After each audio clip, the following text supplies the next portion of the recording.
Tessitore alongside Teddy Atlas, and we welcome you to the famed New York Arena here at Midtown Manhattan for a much-anticipated main event.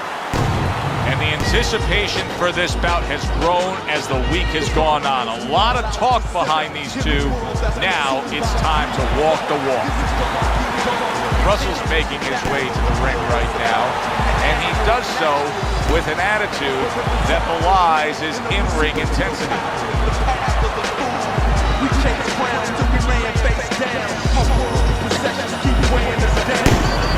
These ring walks have become the stuff of legend, and you can see the intensity on his face.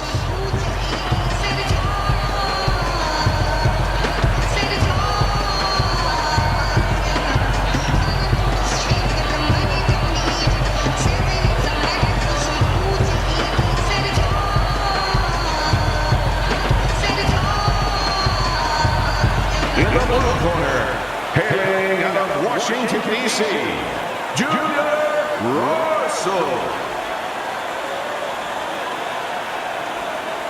And his opponent, fighting out of the red corner, the Matrix.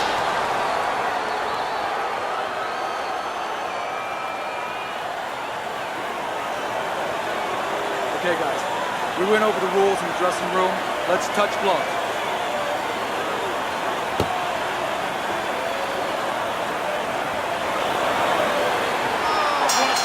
First round underway in this scheduled 10-rounder. You can sense it right away, Teddy. Looks like it's a tactical bout tonight. Well, that's what happens when you get two counter punches. Nobody wants to lead. Teddy, the expectation in a matchup like this, a power puncher versus power puncher, is that the fight's not going to last long. But what if it does? Then what? The guy with less power is going to win because he's a guy that has a reserve in a place that he's ready to go to in case the power's not there. Keeping his hands up, getting rid of his opponent's offense.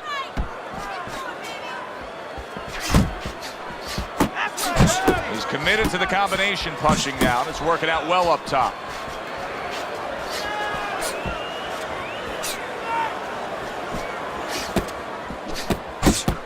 Halfway through round number one.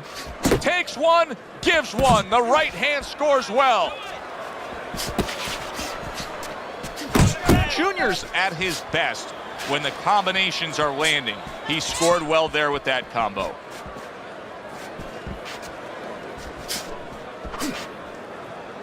He clinches when he gets to the inside. If that keeps up, this is going to be a good night. The right hand scored by Junior. That is boxing 101. A nice, crisp combination by Russell.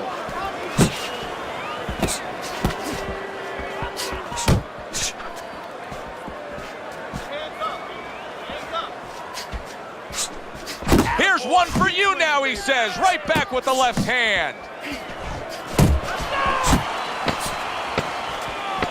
Russell's knowledge of the game is showing through. 3 ways to defend. One of them is to block. He did it there well. This round comes to an end. A round in which this fighter threw a lot of punches, didn't land a lot of punches. I'll tell you, what advice can you give to him if you're the trainer? Well, first of all, deal with the psychological part. Joe, don't forget, 75% of this game is psychological. Don't let him get discouraged, because even though he's not going to say nothing, in his head he's starting to get discouraged. Just say to him, hey, listen, you're going to catch him. Let's shorten him up a little bit. And you know what? He's moving his head, so go to the body. Because now you're going to hit him a little in the body, because the body's not moving. And he returns on that exchange. Cover your head, kid! Well off the mark by Russell. Digs in with a good solid uppercut after taking one.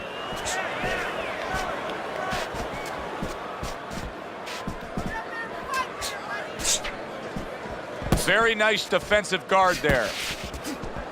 Little head hunting with the left. Come on, come on.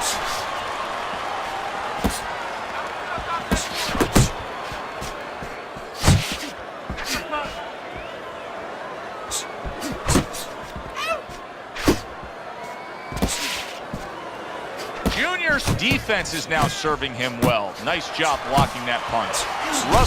He is not in good shape. He could be on the deck in moments. Get out of there. Well, he may be in bad shape, but all of a sudden, he's able to avoid punches and survive. You know, boxing is a funny business. It's a metaphor for life.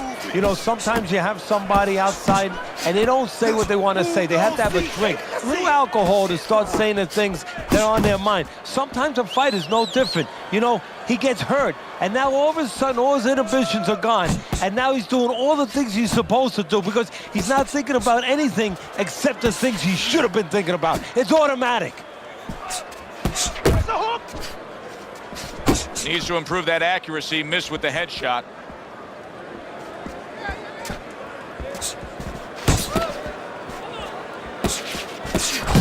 Final 10 seconds of round number 2.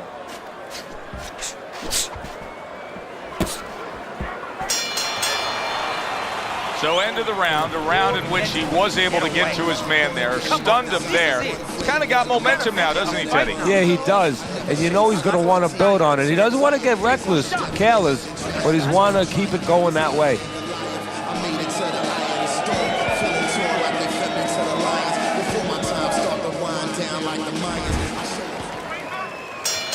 Russell's legs are just fine, thank you. That was the big question. In the last round, he was damaged, but here a fresh start. You know, Joe, we talk about having a good chin all the time, being able to shake off a good blow, but this is part of having a good chin, being able to recover after being shaken out, after the round before. Not able to land the headshot.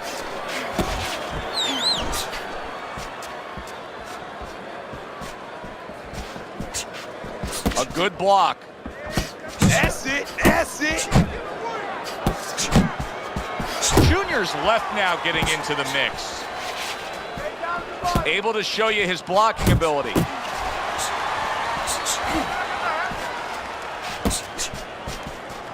A well-timed right hand by Junior. Halfway through this round.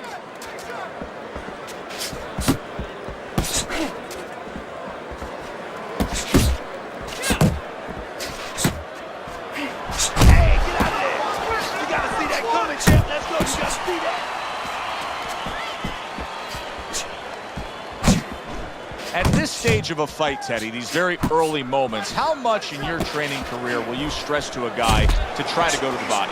Very much, because it sets up things later on, and it takes away things that he's trying to do. You know, he's trying to move his upper body. You go downstairs, takes a lot of that away. Unable to land clean by Junior. Uppercut. Keep moving.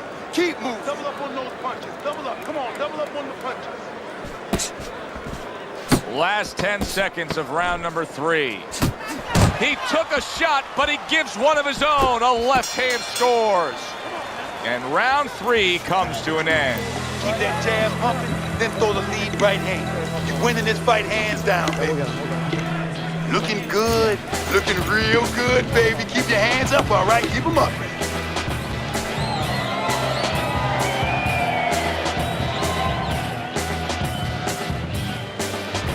His opponent may regret the way he has started this fight tonight, finding himself already in a hole on Teddy's scorecard, down 3 rounds.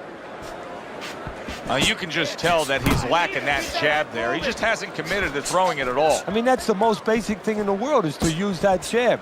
That jab does so many things for you. Keeps the guy defensive, and obviously it sets up your offense.